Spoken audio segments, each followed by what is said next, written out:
Oh, Jack, this is show number 29, It and I certainly think is. I'm ready for a break. I don't know about you, but we've just What? been toiling away in the mines of Gerry Anderson ephemera, just like Have we carting now? out gemstones and All right. whatever else we find down in the the mines there. And I think it's yeah, just time those for mines. Yeah. it's time for a holiday. It's time for a vacation. Okay. What's the security hazard policy on leave? Well, you might not know this, but on the side, it's just a little thing that I do on the side with Security Hazard. It's the Security Hazard Travel Agency. Ooh.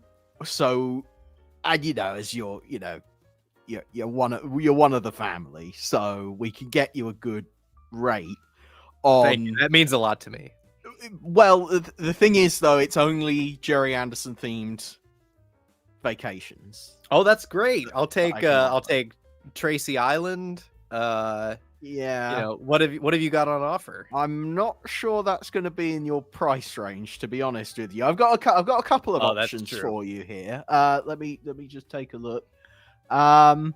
So we could send you to Paris.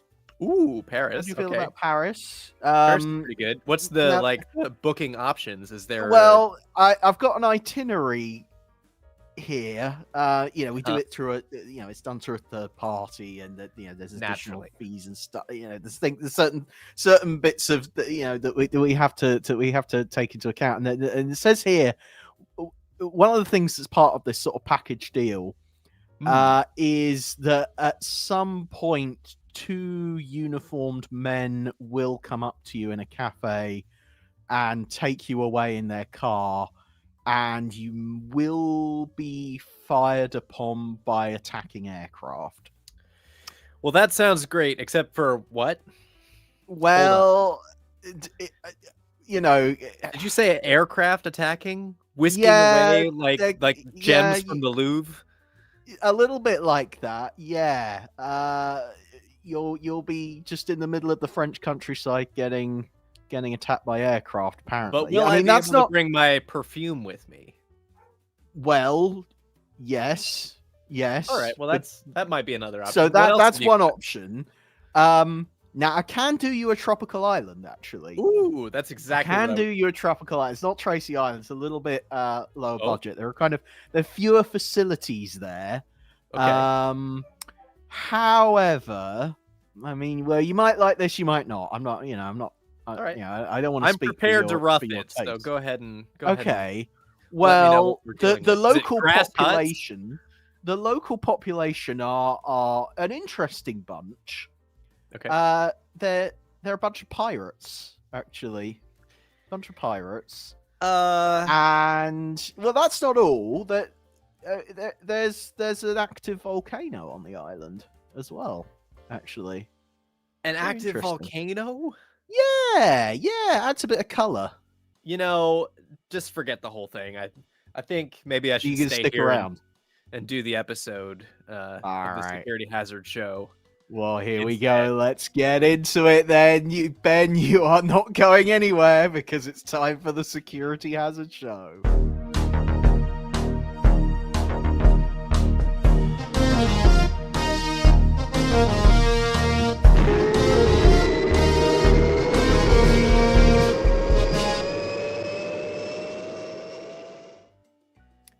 Welcome, everyone, to the podcast where the angels can often be found flying wing to wing into the scene, but with their trigger fingers, always ready to let loose on those cannons. It's the Security Hazard Show! Yay! Your host is a man who looks great in an angel flight suit thanks to his indestructible butt. It's none other than Jack Knoll. Hello, Jack. Yes. Onlyfans.com/securityhazard if you want to see that. No. No, really not. Yikes. If I tell you what, my co-host, if he was a Spectrum Angel, they'd call him Fortissimo Angel. Which, if you're not familiar, it's a musical term that means it's a piece that should be played as loud as possible. It's Thank Ben you for that. Wolf-Page, everybody. Yeah. Wow, that was quite you weren't expecting musical theory to pop up. No.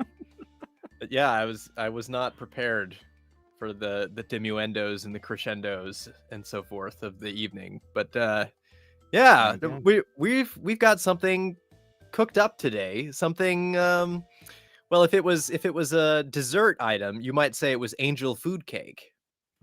Angel food? Ooh. Because it's all about the angels today. It's all about the angels. Yes, we're back into Captain Scarlet territory, which is where we often like to find ourselves. And we're going to be talking about the angels, and we're going to be comparing a little bit of the original Supermarionation series with a little bit of the CGI new Captain Scarlet. We are heading into a war of nerves. Right.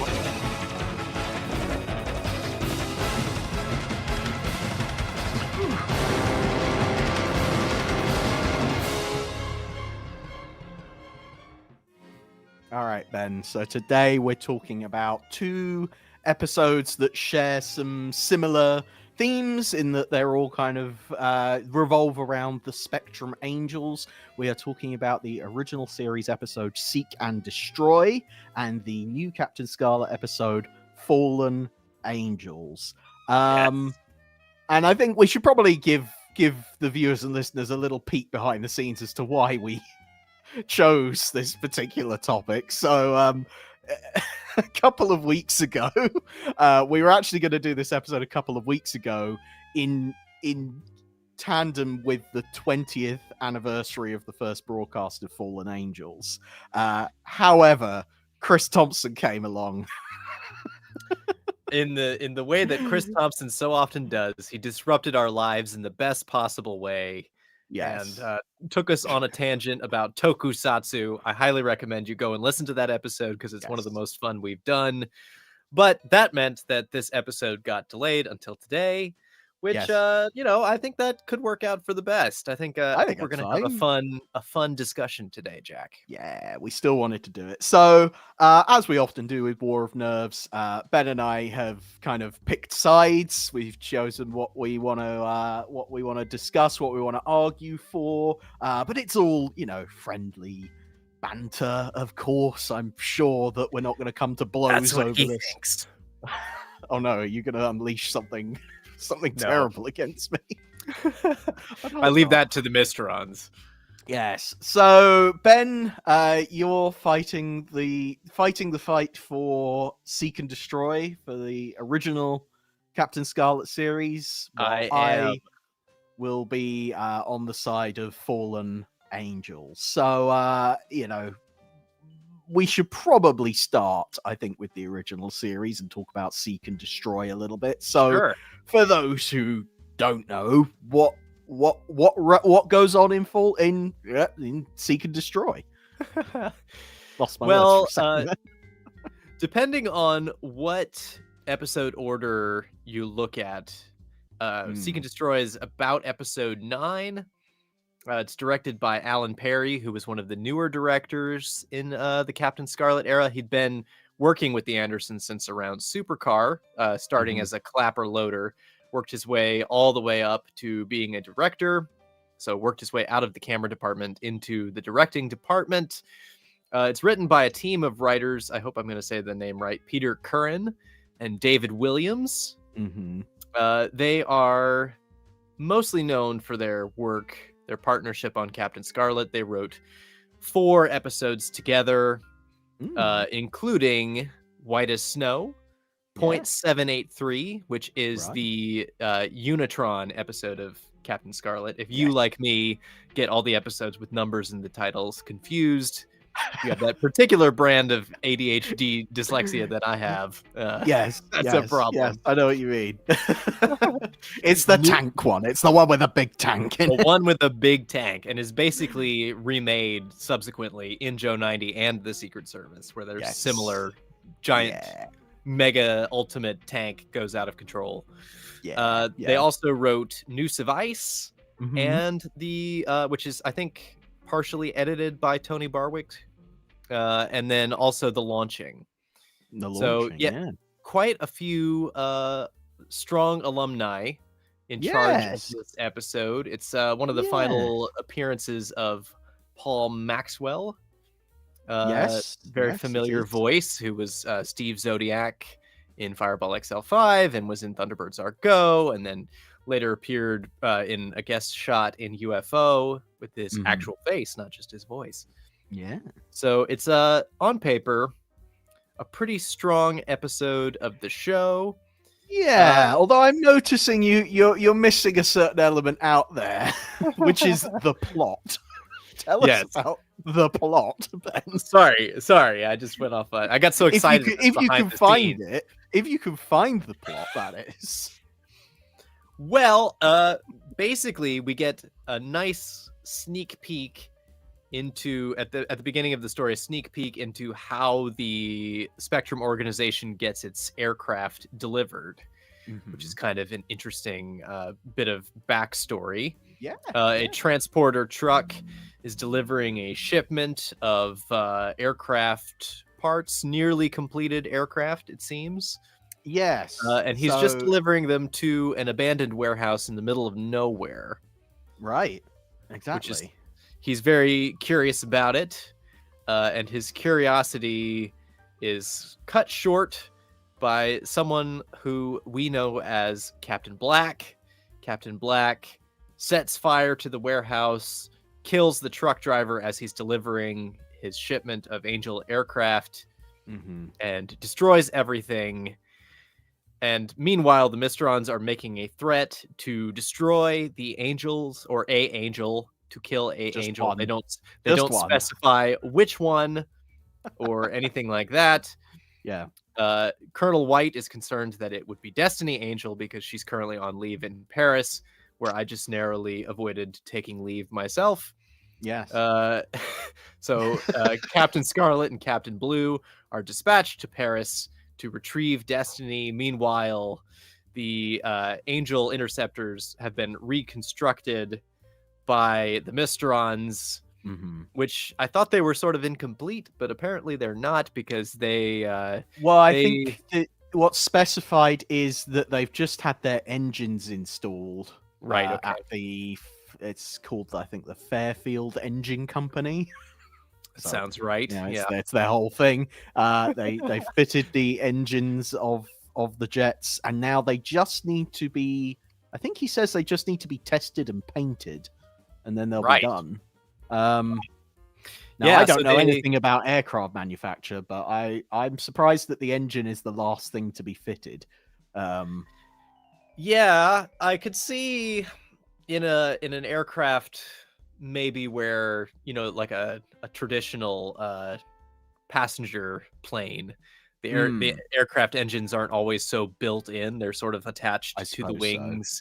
So maybe in that scenario, they would be sort of the last thing to go on. But with the Angel interceptors, it's all sort of one piece. So it's sort of, how would you...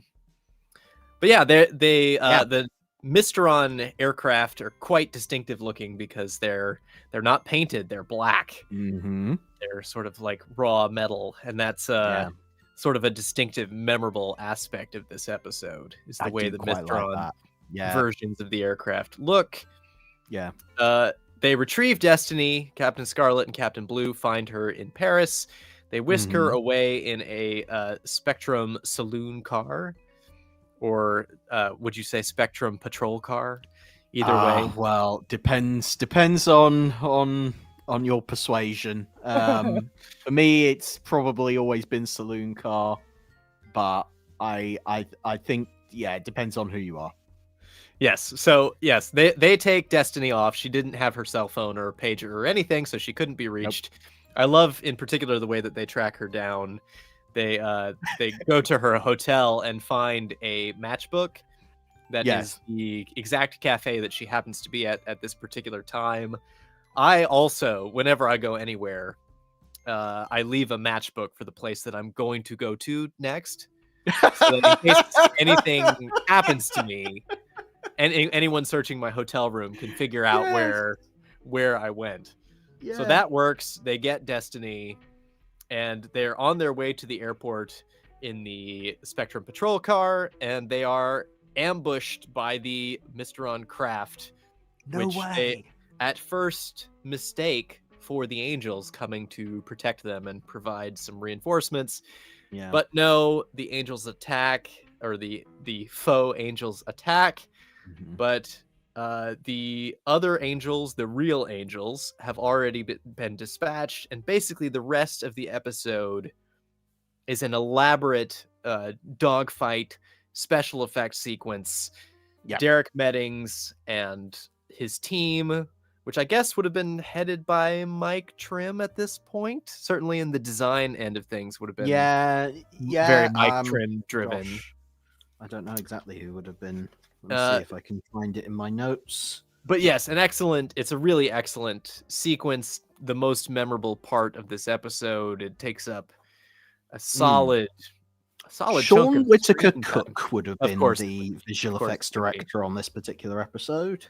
Of course. Yeah, yes. So it's really well visualized. The team do an excellent job. One Angel interceptor craft is destroyed, but Harmony Angel, who's the pilot of that, manages to safely eject. A spoiler alert, all the Mysterons are defeated. Yes. The SPC is destroyed, and they set off on a long walk to Cloud Base. Yeah. Which is a funny thing to say because, of course, they're not walking to Cloud Base. You can't walk to Cloud Base, you silly man. Of course you can't do that. Yes, I wonder how they did get home in the end. Probably, I'm sure, commandeered a helicopter, a Spectrum helicopter, or there something. must have been an SPV somewhere in the vicinity of Paris. I mean, come on. Well, yes. Perhaps a baguette delivery vehicle parked by the side of the road. Maybe the cafe that Destiny was drinking at. Was she drinking? I can't remember actually what she was doing at the cafe at the time. She was sniffing her perfume. She had some perfume that she bought on a shopping trip. She was just getting a little. She hadn't ordered any food or anything. She wasn't like, hang on, I'll come with you guys in a moment, but first I've got to have my croque monsieur or whatever. I've got that coming for me. No, she wasn't hardcore boozing, if that's what you're after, right? Well, it was the middle of the day, so I'd hope not. Yeah. But then again, it's so Seek and Destroy. Typically not regarded, I think, as the greatest episode of Captain Scarlet. No. But I am really fond of it for its special effects sequence. I love a good dogfight. They try some really innovative things, some barrel rolls, some innovative shots and angles. The commentary from Destiny is really nice. There's good voice work, some problematic voice work that's not quite so good. As someone from the American South, I don't feel like Sylvia Anderson quite nails the Southern American accent, Southeastern. No. It's not quite there. I don't think that it's Lian Shin who's doing it's not. It's Liz Morgan doing Harmony.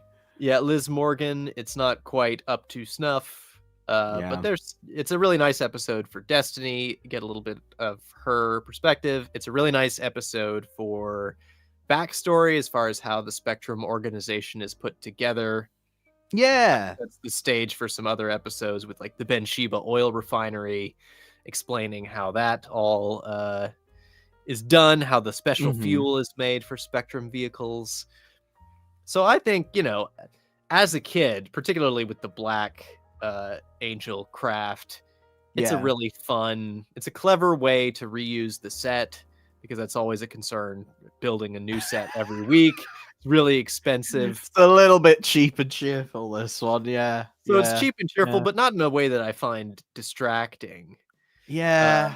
I think it's quite clever, and I enjoy the gimmick of it.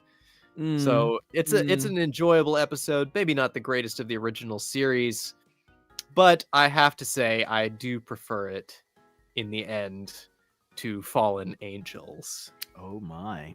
Well, we will come to that. I want to pick this episode apart a little bit, I feel it's my duty to point out some of the things I don't like about it, because for me it ranks pretty low among the original series, just because there's just not a lot going on really. Half the episode is taken up with the dogfight at the end, which means that Captain Scarlet, Captain Blue, and Destiny Angel spend a very large portion of the episode in a ditch.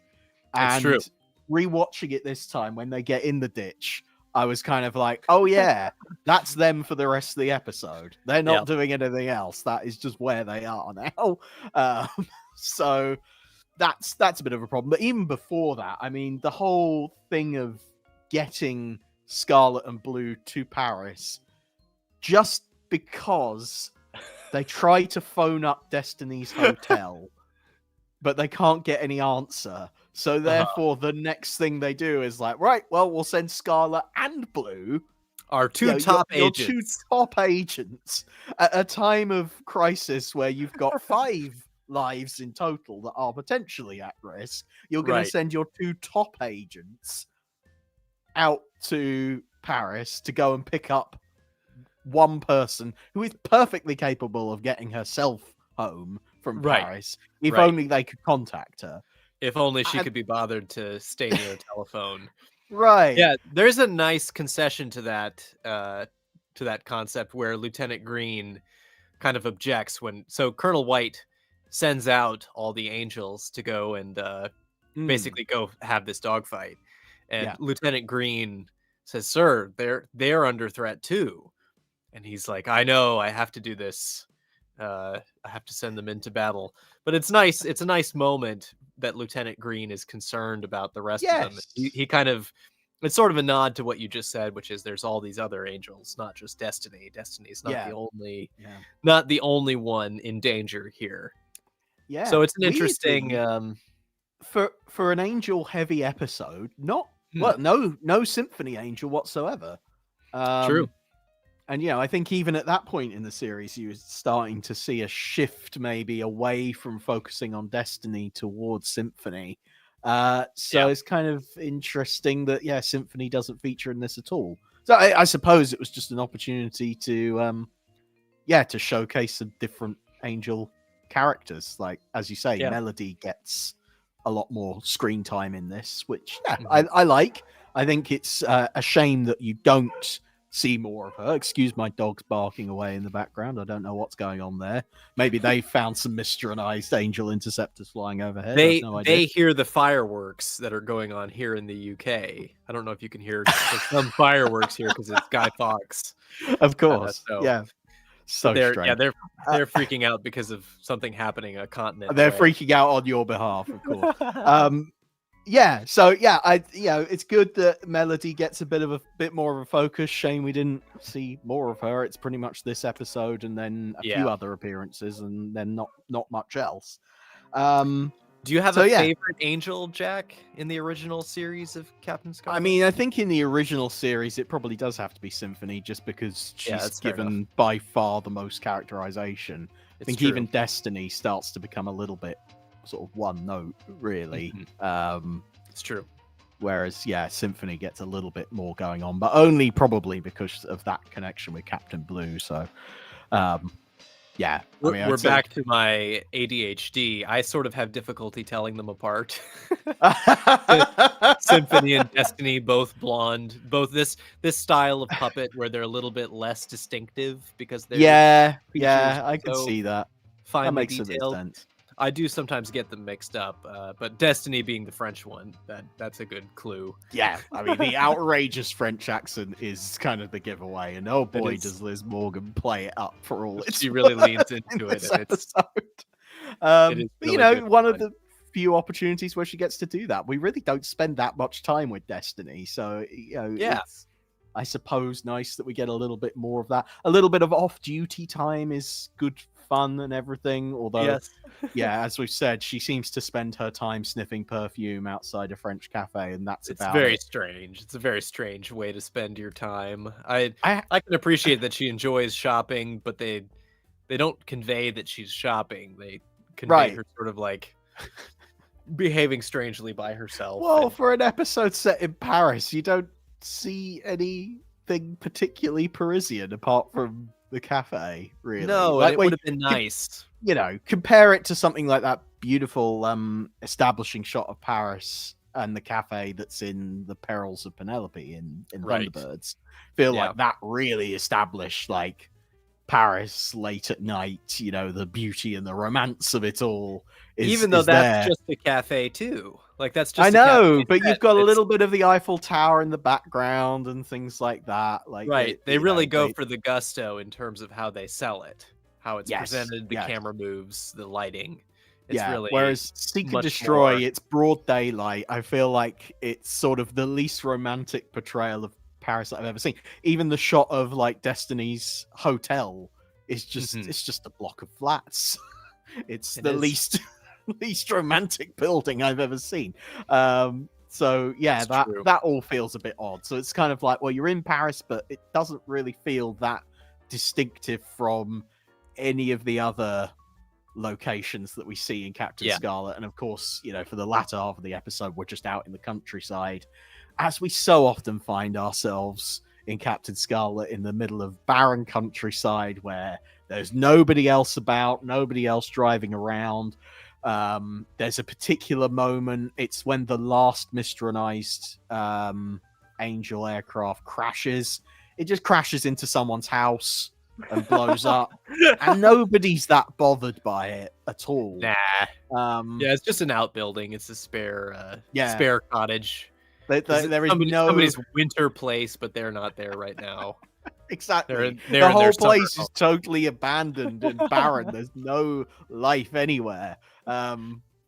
Which is just the same with so many of these Captain Scarlet scenes. So that's true. I will say, kind of in defense of the dogfight sequence that you were like, it's somewhat drawn out and repetitive, which is a fair enough criticism. I will say that the fact that they're in a ditch for such a long time, it does raise the stakes a little bit to have all the main characters that we care about in the show chucked into a ditch and under fire from above. It's a very vulnerable place to put them, so it gives the battle in the sky a bit of real stakes. The fact that it's sort of like the same craft, the Angel Interceptors versus other Angel Interceptors, raises the stakes a little bit. It's not like normally what happens is the Angels fly in, and whatever they're fighting, even if it's an SPV, they come in and they just take it out, just annihilate it. They just bring destruction from on high with very little difficulty. So this is a nice challenge for them, and a nice way to kind of put a unique spin on that, even if it does have, I think most of your criticisms are valid. Well, it's interesting actually thinking about the dogfight. I agree. It's a very well directed piece, and there's lots of nice action sequences, moments of like genuine kind of what's going to happen next kind of going on.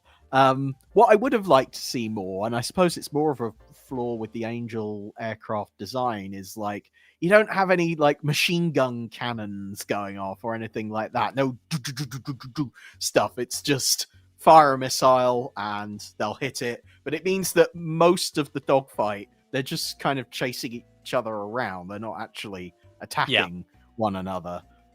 Which there were opportunities there to make it a little bit more exciting, but then I suppose the sequence itself would have been finished quite a bit quicker. You would need that had been the case. So I think what really would have taken it up to the next level is to have a slightly faster editing pace to really push the editing to make it feel more exciting in dogfight. But in order to do that, the sequence would have had to be shortened. So what the episode is sort of crying out for is a good B story. And exactly. They sort of start to set that up with the Fairfield Engine Corp or whatever they're called. But they fall to that, sort of like runs out of steam by the time the Mysterons. It's like, there was a fire. Well, I wonder what caused the fire. Well, it wasn't an accident. Oh, okay, right. Oh, look, Angel aircraft. Like, oh, well, that's that. Yeah. Uh, If there had been a bit more to that, a bit more of a twist, or if all of this was a decoy, to draw the attention of Spectrum away from something else. Yes. That Well, I mean, just the fact that the conceit is that they'll kill one of the Spectrum Angels. You could have had a B plot where one of the other angels was at risk somehow. Like maybe you could have done something with Symphony, or at least had a scene with Symphony where she talks about being concerned about the situation or something. I find it very odd, really, that I can't help thinking about Symphony Angel sitting back on Cloud Base while everyone else is out dicing with death. She's just at home like, well, sorry guys, I'm off duty, so I'm not going to help you. What was the deal? I often feel like with Captain Scarlet episodes that they could have been expanded into an hour-long kind of format. And if you had something like this, you could have easily combined this idea with Place of Angels, which is a story about, angel misunderstanding. So that could have, those two things could have dovetailed nicely. It needed a little bit more. And a B story.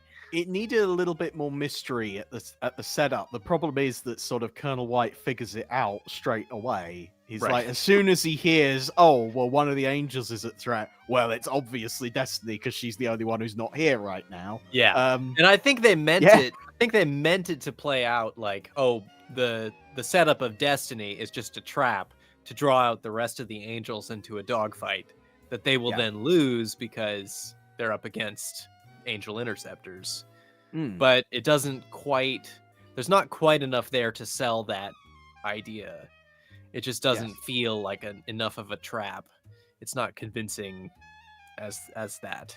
There's just not enough, as you say, mystery to really sell it. So it's a flawed episode of the show. It's not at the very bottom, but towards the middle for me.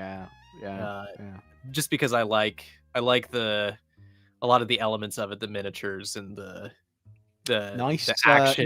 Nice appearance from Captain Black. I will say that. I think he looks probably his coolest in the shades and the leather jacket. The shades and the jacket, and he's very vicious as always. Yes.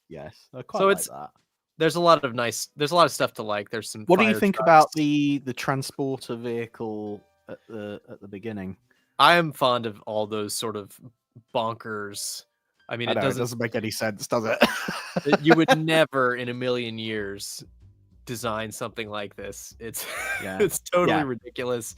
It would never work on an English road. No.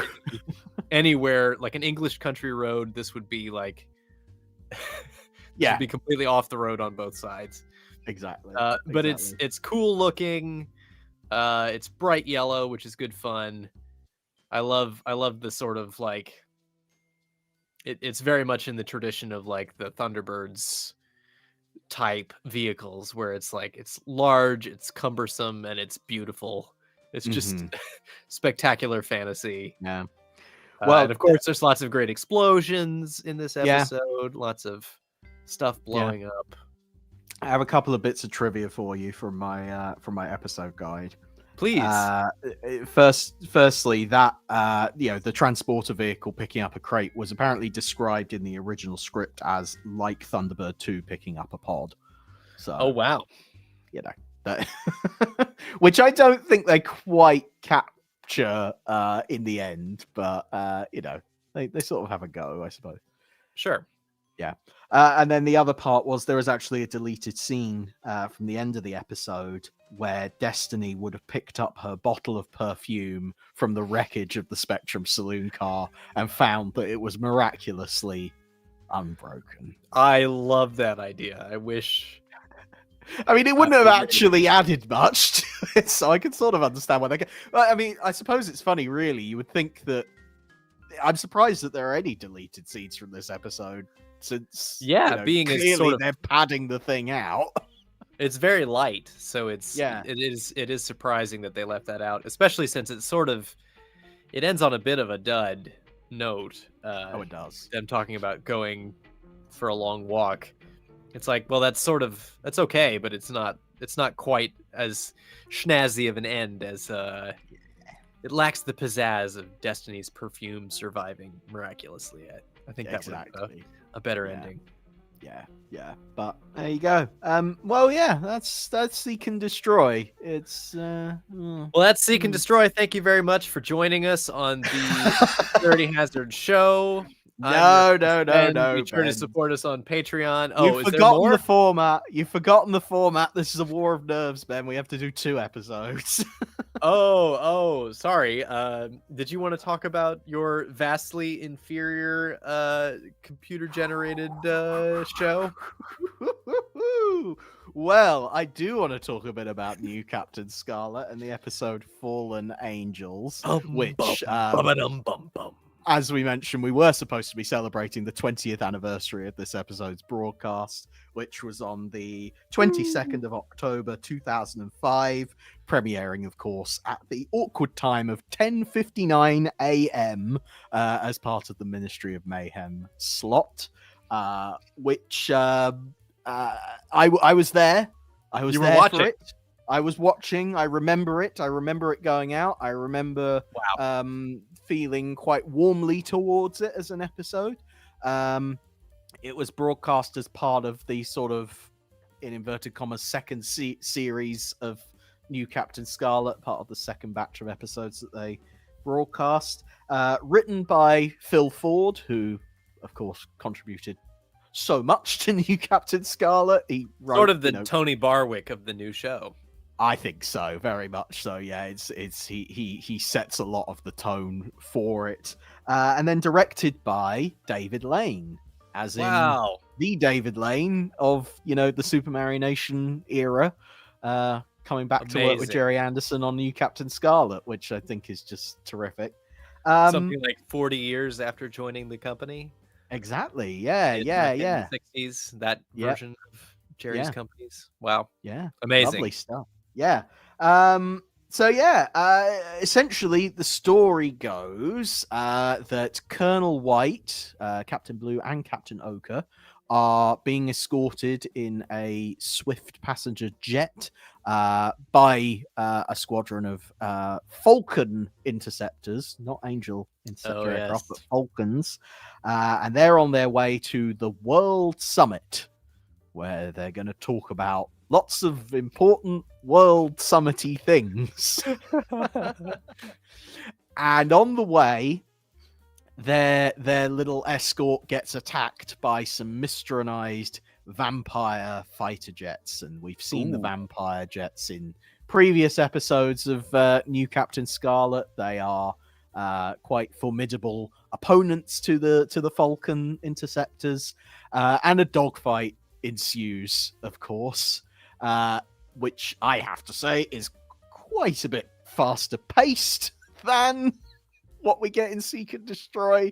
That plays out nice and quickly, lots of action, lots of whams and bams, and big explosions going off and things like that, missiles streaking about all over the place, lots of dynamic camera movements, and lots of barrel rolls and that sort of thing all going on. Meanwhile, Destiny Angel has not been a part of that escort flight. She's been off doing something that doesn't really impact the plot in a major way. She's been dealing with some space wreckage or something. Doesn't really matter, but anyway, she's on her way back to Cloud Base at the time. Oh, sorry, Sky Base, I should say, not Cloud Base, Sky Base. She's on her way back to Sky Base, and she decides that she's going to go and help out in this particular attack, and so she flies off to join her comrades in dealing with these vampire jets. And in the process, there's a bit of a skirmish, and some of the Angel aircraft end up getting destroyed. I think all the vampires end up getting taken out, but we lose a few Angel aircraft in the process. I believe a couple of them manage to use the escape pod, which is a really kind of cool and interesting feature of the Falcon jets, I think, where the escape pod is essentially the cockpit of the aircraft gets detached from the rest of it. But unfortunately, Destiny's not so lucky. She can't fly down in the escape pod. She has to parachute out of her craft. Yes, with that her lovely big rainbow parachute that really picks her out as a target, to be honest. But it's very flashy. Yeah, it is very flashy. Yeah. But anyway, so what it results in is Destiny, Harmony, and Melody Angel end up stranded on a tropical beach, which is seemingly completely deserted, and it's it's gorgeous. They're quite happy to be there. It's gorgeous, lovely visuals there, and they're quite happy to be there. Really, they're seeing it as like, well, we're getting a free vacation, because the other side of this is the fact that Captain Scarlet is in command of Skybase at the time, because Colonel White is element to this episode. To the World Summit. Yeah, so Captain Scarlet is kind of stuck on Skybase, and because he's busy, dealing with the security of the World Summit, he doesn't have any aircraft to spare, so he can't go and pick up Destiny and the others. So they're unfortunately going to be stuck on this island for the next 24 hours, and they don't mind at all. They're quite happy to be there. And Scarlet, says, "Oh, it'll be a test of your survival skills, I suppose." And they're treating it more as like, we're gonna have a nice holiday while we're here. However, it's not all fun and games, because there is also a pirate ship nearby, which has been taken over by the Mysterons. These pirates have stolen some sort of chemical from a research ship that the Mysterons get hold of, and basically it turns all the pirates into Mysterons. That's right. that's really the upshot of that. And those villains are very typical villains. I do apologize about my dog screaming away in the background. I do not know what the problem is. They don't like the angels. They don't like the angels. They don't like these pirates, who are very I will say the pirates are very stereotypical villains. They've got, they've got funny haircuts. They've got scraggly clothes. They are not nice people. That is very, very obvious from the word go, even before they turn into Mysterons. But anyway, they've been sent on an assignment by the Mysterons to go track down the angels on this island and find out the location of the World Summit. So that's their game. And essentially, pirates show up on the island and then capture the angels. Angels get away. Pirates recapture them, except Destiny gets away. Destiny decides she's going to fashion herself some traps and some weapons out of all of her bushcraft skills that she apparently has all of a sudden, using the jungles of the island to her advantage. Yes. And meanwhile, Melody and Harmony have been captured by the pirates and are being interrogated to figure out the location of the World Summit. Mm-hmm. They are in a sort of cave underneath an active volcano, which is quite an important part of the story. Yeah. So when does that element come in? When do they realize that they're this? It's pretty near the beginning. Like basically, the angels are wandering about the island, exploring their new home, and they happen to see this volcano that looks like it's about to go off, and they sort of say, "Oh, I guess it isn't paradise after all. We'll just have to be careful." And then that's the point when the pirates turn up. So they kind of, it's kind of there in the background. Something's going to happen with the volcano at some point. But yeah, this interrogation is going on. And it turns out that one of these pirates, whose name is Vane, she has this cybernetic arm, which has also been given Mysteron powers, Mysteron strength. So that not only can it get a really tight grip on their heads and torture them that way, but it also has mind reading abilities of some description, which hasn't really gone into too closely. And basically Vane works out, oh, Melody and Harmony don't know the location of the World Summit, but Destiny does, so we've got to go and recapture Destiny Angel. So all the other goons, all the other pirates are sent out into the jungle to go and find Destiny, but they end up falling into Destiny's various traps, which include, digging whacking great hole for them to fall into. She has a log kind of strung up from a tree that swings in and knocks another guy's machine gun out of his hands, and ultimately ends up sending one of them falling off a cliff. All the usual, things that you would expect to happen. And Destiny ends up, I can't actually remember how Destiny ends up back in the cave, but I think she goes to rescue Melody and Harmony. Right. And ends up, having a good old confrontation with Vane, the head pirate. And, they have a fight, and there's boiling lava flowing along because the volcano's obviously about to go up. They have a bit of a fight, and Vane, the pirate, ends up getting chucked into the lava, leaving Melody, Harmony, and Destiny to go and escape the island before the volcano can consume them with its rivers of lava, which are now flowing freely and consuming the whole place. And very conveniently, the pirates have left some jet skis parked up on the beach, which the angels take a hold of just as the lava reaches the ocean. Oh, it's hair-raising. Consumes the beach. And anyway, they end up taking over the main pirate ship, which is anchored just off the shore. And at the end of it all, Captain Scarlet calls in and is like, "Oh, how's it going, girls?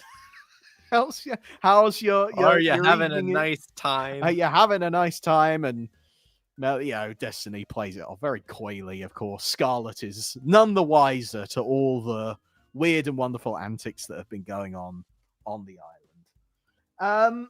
And that's your episode, basically. A heck of a lot packed into, just over 20 minutes. And I don't know why you would have any problem with any of it, Ben, but I'm going to let you have a go anyway. What do you want to pick apart about Fallen Angels? Well, it's a little bit... So I'm looking at my digital files here, and Seek and Destroy is 26 minutes and 7 seconds. Okay. And Fallen Angels is 21 minutes and 23 seconds. Yes, but it took you a lot longer to explain what happens in Fallen Angels than it did for me to. And I didn't even do a particularly good job of it, did I?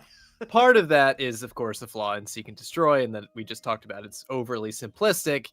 I think Fallen Angels has the opposite problem, where it tries to pack a little bit too much into its it's like a whole movie. It's the plot of a whole movie. It is the plot of a whole movie. Minutes. Yeah. It really is. It's a bit overstuffed. There's a lot of that stuff. I've seen this episode twice, I think, now. Maybe 3 times. And I missed a bunch of the stuff that you just pointed out, just because it happens so fast. The whole dogfight sequence that takes, maybe 8 to 10 minutes of screen time in Seek and Destroy. Yeah. In this episode is, I think, 4 minutes long. So it's literally twice as fast. A generous 4 minutes, yeah. There's a lot of interesting stuff going on here. There's a lot of stuff I do like about it. So the sort of lead pirate with her cybernetic arm she's very inspired by like the Pierce Brosnan era Bond femme fatales. She has a very Xenia Onatopp type persona where she's a bad girl and she's in charge and nobody questions her. So she's quite a fun character. Blood stains the sand pink, and I'm not a pink kind of a girl. Is the line. It's very cheesy. It's very good fun. As with all new Captain Scarlet, it was pioneering graphics for its time, but the graphics haven't really held up so well. No, it has a bit of a PlayStation 2 cutscene kind of energy to it, particularly. Yes. It reminds me a lot of the Uncharted games, if you remember any of that series. has been adapted into a film. Yeah, I mean, it's a complaint that's waged against a fair bit of New Captain Scarlet when you look at it now, but I think it particularly sticks out in this episode for a few reasons. Number one, you're on a tropical island where it's sparse anyway. Like, the whole point is that there's not a lot around, so there is that. But then also, it just feels very video game-y. Like, it reminded me a lot of the original Far Cry game, if anyone remembers that. It's a lot like that, where you're on a tropical island and you've just got your weapons and that's it, and you just need to take down some pirates. It sounds an awful lot like the concept of a video game. It does. And the visualization of the angels is in New Captain Scarlet in general. They're sort of like skin tight flight suits. Feels more like a video game, perhaps, than these somewhat more refined outfits that they wear in the original series. The villains in this particular story feel more video gamey for some reason. Well, they just don't have very fleshed out personalities, really. No, and they try. There's a scene of them before they get Mysteronized. They have a whole scene that sets up their group dynamic and sort of explains who's the boss and who's maybe thinking of staging a coup and who gets put back in their place. They try to set it up, and I do like this episode. It's not one that stood out to me in the past, but I really enjoyed rewatching it. So I'm not down on this episode. It's great to watch them. In particular, the grand finale, fleeing the lava on jet skis, is a great. It's just a fun action sequence. It's very much. And of course, because it's New Captain Scarlet, and because they're so keen on using the motion capture technology, you of course get your standard issue kickboxing fight that you get in so many New Captain Scarlet episodes. It's almost like, this is a staple. You've just got to have this here now. But I don't mind that. I think that's good fun. I remember as a kid really liking this one because it did feel to me like, finally, after all this time, we're getting a real good focus on the angels. There's definitely more angel stuff in this than there is in Seek and Destroy. And maybe even more than the angels get in any episode of classic Scarlet. I think so. Well, it's just a feeling of like with classic Scarlet, Captain Scarlet himself does still have to be the lead, and so they have to work him into Seek and Destroy as well. He's the one who goes and rescues Destiny, of course, from her cafe in Paris. He's the one who has to go and save her butt. Whereas in this situation, Captain Scarlet is probably more remote than he's ever been in any other episode, because he is just stuck on Skybase. Which is an interesting twist for his character. I like that they tried to do that with him and sort of like imply, well, one day he might get promoted to, up the chain of command, and what would that look like, and what would it be like if he was stuck at a desk? So I find that intriguing, an intriguing kind of character touch. Exactly. So it's nice, but it's nice that it's very much the angels leading the action in this particular one, and also good that because actually the weird thing about New Captain Scarlet is it actually does suffer one of the similar problems that the original series has of you've got 5 angels, but you only ever really focus on 2 of them. And actually, I think the problem is even more exaggerated in New Captain Scarlet because basically most episodes will focus on Destiny and maybe Harmony, but then Rhapsody, Symphony, and Melody barely get a look in across the sea. In fact, I think in one case, like the design for some of the angel characters even change partway through, or the voices change or something. Like they really don't have the rest of those characters pinned down at all. whereas at least in the original series, it's reasonably consistent. But this episode does give us a chance to meet Melody Angel again, just like in Seek and Destroy. Actually, you get a chance to meet Melody Angel in Fallen Angels. Doesn't necessarily do very much, but she is there, so that's nice. Yeah, so there's that. Try to think if there's anything else about this episode that Anything else to talk about? love or loathe. Yeah, I do highly encourage people. It's one thing we haven't talked about much is all the sort of Home Alone traps that she sets. Good fun. But it's very Predator-esque. If you're a fan of the original Predator, it's sort of their in Space Precinct, they do like sort of light versions of 80s movies. That's sort of this scene from this episode is sort of a callback to things like it just happens so quickly. It just happens so quick. I think honestly what was happening was I was part of the problem. Furiously scribbling down notes, and I was probably missing stuff as I was writing things down because it just does happen so quickly. I do highly recommend that if you're a fan of the original Scarlet, the new Captain Scarlet is well worth checking out. Oh, it is. It really is. Really anyone neglected by the Captain Scarlet community because because of the animation. I think people tend to write it off because it's CGI and it maybe hasn't aged as well as the original Captain Scarlet show has. Yeah. But it's still, the writing is very strong. I really appreciate the amount of effort. This is not just a quick churned out cash in on the property of Captain Scarlet.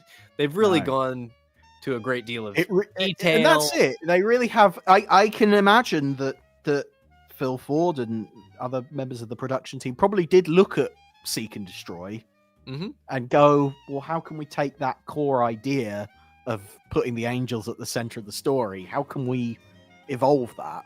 So in a way, it's very respectable to the original series and just sees how it can like evolve it and just take it a little bit further.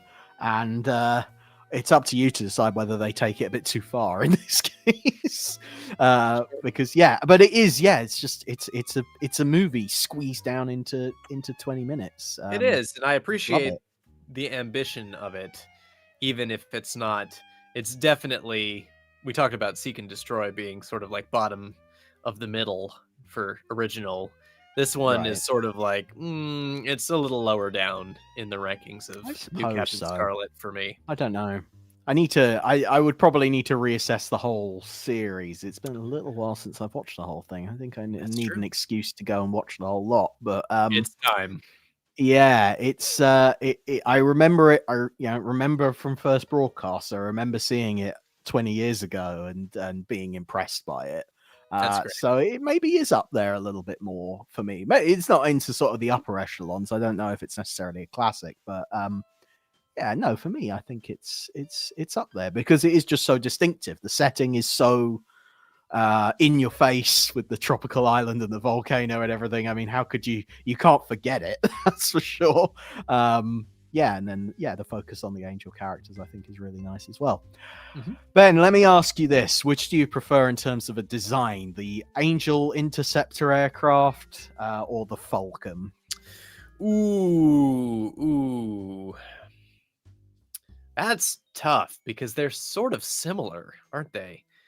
They're really not that different. I think I have to say the original. Just because it's a classic, but I don't know. The Falcon has more, I guess, distinctiveness. The Falcon for me, the problem is after seeing the Falcon, I look at the original Angel and think, that looks a little bit clunky. It's just a little bit too simple. Whereas the Falcon really has like the sleek lines to it, and maybe it's maybe less of a distinctive shape compared to the original, but in terms of like function and everything else, I believe in the Falcon Interceptor a little bit more. I agree with that. It has a more believable and Penguin Made of Dynamite pointed out in the chat, I also yes. really appreciate the escape pod aspect of the Falcon design. I think that is pretty good fun. It comes, it ejects and it has its little wings that fly out. I think that looks really cute.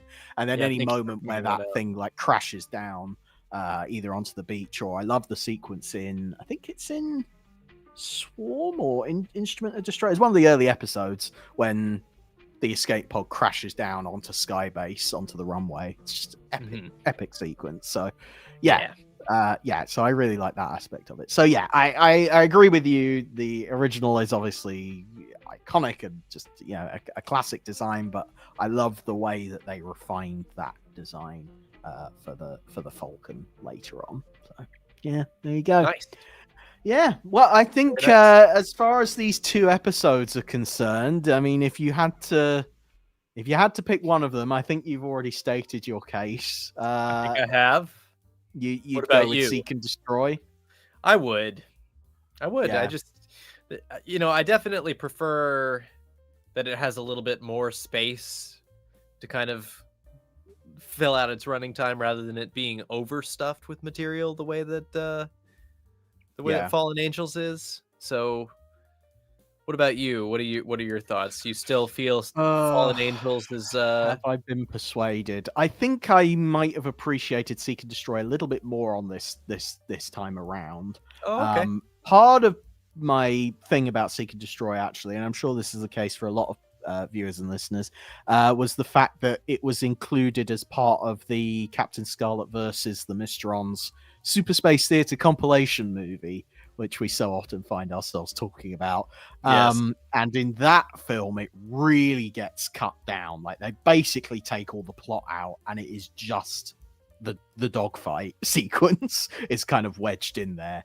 And that did not do the episode any favors whatsoever, because even as part of a compilation movie, you sort of feel like we're just stopping all the action to have this battle, and then we move on with the rest of it. It's very odd the way that it's squeezed into that compilation movie. So that already kind of colored my feelings on the episode quite a bit. But watching it in full and seeing it with all the context and everything, it's got some nice stuff in there. But I have to say, probably for me, Fallen Angels probably takes it for the sheer ambition of it. It really feels like they're pulling out all the stops. Whereas Seek and Destroy feels a bit more like a bottle episode that they've tried to do on the cheap.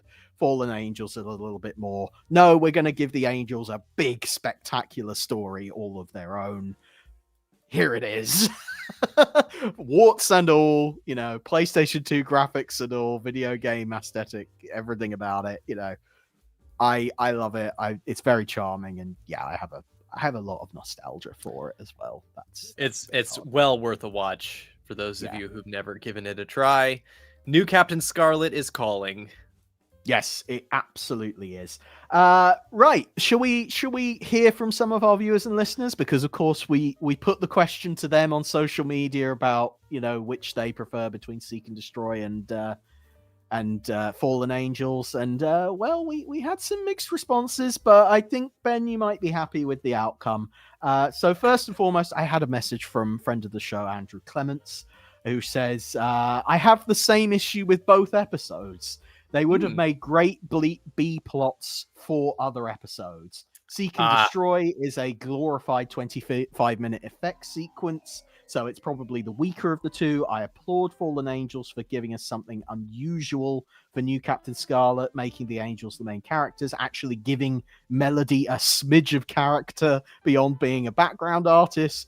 Plus, I enjoy seeing Captain Scarlet in command of Skybase, while the villains were fun. Add to that a volcano and a Four Feather Falls reference. Yes, Ben, did you spot the Four Feather Falls reference? No. The research, I think it's the research ship that the pirates raid at the beginning. There's a name on the back of the boat. It's called Four Feathers.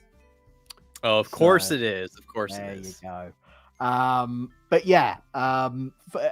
But Andrew just finishes by saying that Fallen Angels is a decent ep, albeit not one of New Captain Scarlet's finest. So there we go. Simpsons Clips 24 says, as much as I like Seek and Destroy, I think I'm going to go with Fallen Angels, if only for the fact you get to hear Emma Tate as Destiny Angel roar the words "Go to hell" with the utmost rage. Yeah, bit of bite behind Destiny Angel here. So that's good fun. Elsewhere, Adam Luff says, man, that's a tough question, as I don't like either episode, but I'll go with Seek and Destroy because I owe it a debt, as it helped me come up with the title for his podcast, Keep and Destroy.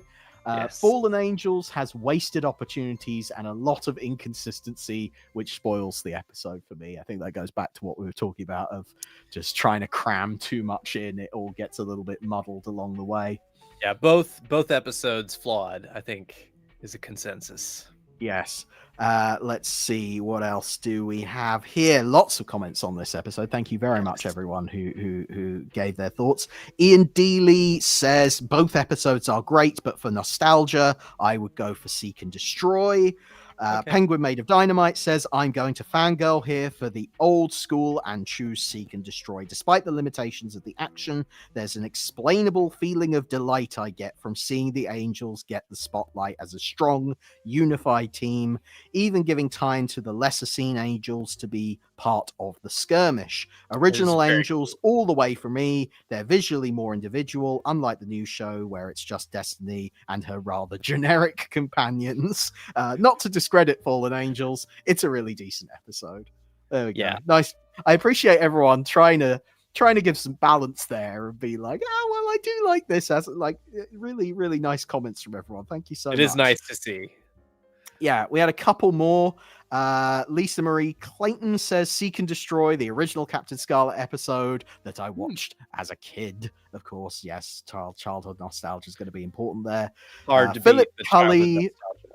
Exactly. Philip Cully says, my heart tells me to pick the original series over the new flashy remake, but I can't. Seek and Destroy is one of the poorest episodes, with half the episode spent with a well-choreographed but dull dogfight. For an episode supposedly focused on the Angels, they don't do anything special. Oh, Ben, I feel so bad for you. Fallen Angels puts the Angels out of the comfort zone of their planes and shows their skills outside of a cockpit. As a whole, I don't think either series handles the Angels well. They each have their preferred pilots, and the others feel relegated to flying the planes. Maybe having 5 of them is too much. Which, yeah, I said that about both shows. They have too many of them, really. They don't have time to focus on all of them.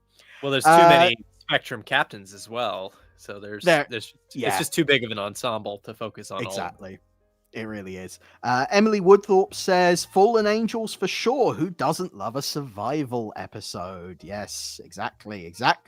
And then finally, I'm going to go with Nick Thorne, says, I'm always a bit on the fence with the CGI episodes. Seek and Destroy is not really a favorite of mine, but I like the idea of the crates being transported in a manner described in the script as being like Thunderbird 2 picking up a pod and Captain Black confronting Jackson before killing him. I reckon he should have ended that scene with the line, curiosity killed the cat, or in this case, the Earth Man. Lovely bit of additional dialogue from Nick there. There are some great lines from the Angels, like Destiny muttering bon chance, mes enfants. Yes, a little bit of French there. Melody being like, just let me get you in these little old sights. Lots of nice little lines of dialogue in Seek and Destroy, actually. Scarlet Sixth Sense playing a role. I am going to eject. Okay, yeah, all right. Maybe not all the lines of dialogue are great. Some are better than others. Scarlet Sixth Sense playing a role for one final time is okay, but that kind of wore thin right from the word go and never really made sense. Having said that, though, there is all these theories that it has not always worked due to the Mysterons sometimes shielding themselves. Even the ending line with the wah-wah music just give it a real deadpan ending. It has good and bad points, even if not a particular favorite of mine. And then maybe I should have read this in the first place. Nick says, here's the short version of my comment. Says, I am really much more of a fan of traditional puppet style Captain Scarlet.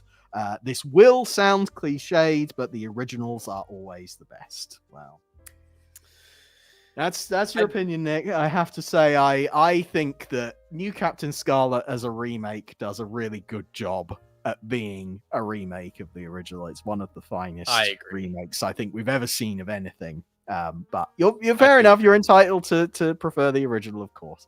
Absolutely. But yeah, there we go. So actually, a little bit of a mix there. A lot of people saying they like Fallen Angels. That's really nice.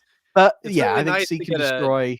Diversity of opinions there. That's really nice. Exactly. Thank you, everyone, for writing in. Yes, always do that. Yeah, well, thank you, everyone, for tuning in. I think we've had a really fun show here, comparing these two episodes. I've had fun, Jack. I don't know about you, but this was like a vacation for me, like a holiday. Okay, you feeling a bit more revitalized? Maybe you won't need to head off to. I do. I still have the options open if you want them. Tropical island with a volcano. No. Paris. I think I'm actually gonna go on a holiday with the Four Feathers expedition company. I'm gonna go explore the ocean looking for hidden treasure and scientific experiments and things. I think it'll be fun sailing expedition. Okay. All right. Well, you enjoy that. Meanwhile, everyone else, thank you very much for listening to the Security Hazard Show. We broadcast this live every single Wednesday, 6 p.m. UK time. You can subscribe, youtube.com/JackNoel, so that you can watch the show in real time. We really appreciate everyone who's been leaving their comments in the live chat as well.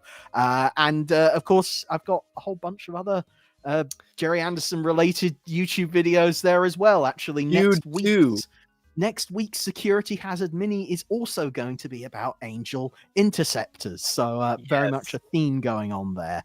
But some other really exciting stuff coming on the YouTube channel soon. I just want to tease, just drop a little tease. Yeah. Well, end of the year coming up. It felt like maybe it was important to do something a little bit special. So stay tuned for that.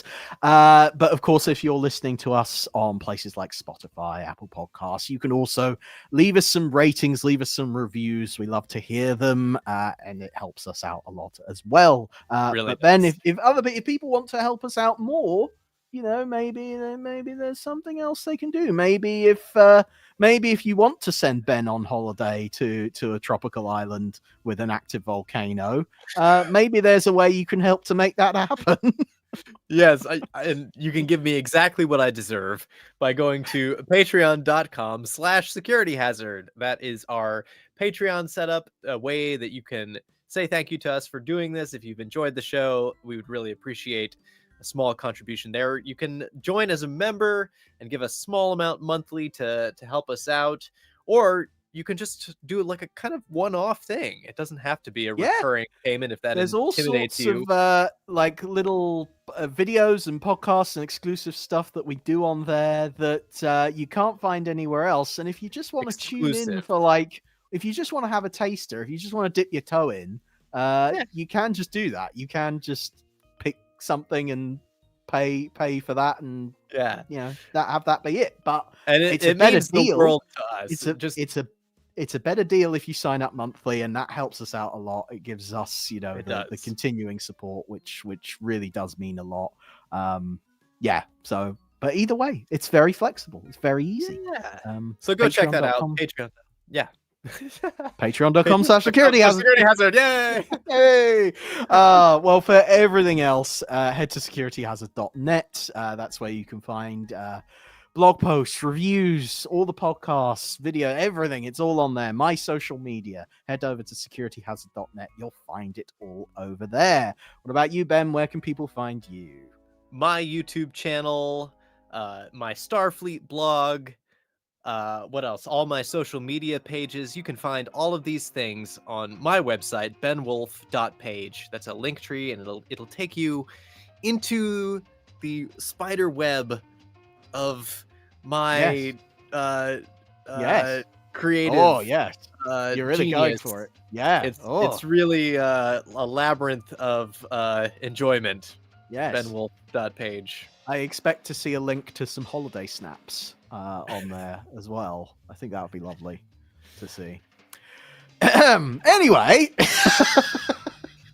Thank you all very much for tuning in. We've loved having you along today, and we will catch you next time. Bye for now, everyone. What happens on the Security Hazard Show stays on the Security Hazard Show.